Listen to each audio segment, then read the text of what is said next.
బాబు అధికారంలోకి రాగానే అనేక కేసులు వైఎస్ఆర్ కాంగ్రెస్ పార్టీ నాయకుల మీద పెట్టారు. వాళ్ళలో స్వయంగా చంద్రబాబు తీవ్రమైన ఆరోపణలు చేశారు. ఆయన దృష్టిలో పెద్దిరెడ్డి అరెస్ట్ కావాలి, జోగి రమేష్ అరెస్ట్ కావాలి, అట్లాగే వైఎస్ఆర్ కాంగ్రెస్ పార్టీ నాయకులు అనేక మంది అరెస్ట్ కావాలి. ఇక్కడ దర్యాప్తు పరంగా వాటిట్లో ఎంత మేరకు పురోగతి వచ్చిందో సమీక్షించారు నిన్న చంద్రబాబు. గత ప్రభుత్వ హయాంలో జరిగిన వివిధ కుంభకోణాలకు సంబంధించి సిఐడి ఏసీబీ నమోదు చేసిన కేసుల దర్యాప్తు పురోగతిని చంద్రబాబు స్వయంగా సమీక్షించారు. నిన్న ఇంటికి పిలిపించుకున్నారు. డీజీపీ సిహెచ్ ద్వారకా తిరుమలరావు, నిఘా విభాగాధిపతి Mahesh Chandra Laddha, ACB DG Atul Singh, CID విభాగాధిపతి రవిశంకర్ ఐఎన్ఆర్ వీళ్ళందరూ కూడా మీటింగ్ అయ్యారు. చంద్రబాబు గారు పిలిపించారు వాళ్ళందరినీ.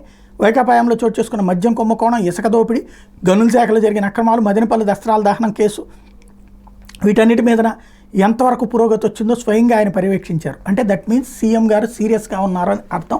మరి వీటిట్లో కేసులు పెట్టి ఇప్పుడు వాళ్ళందరి మీద అరెస్టుల వైపుకి వెళ్ళమన్న ఒక సంకేతం. ఏం జరుగుతుందో చూడాలి.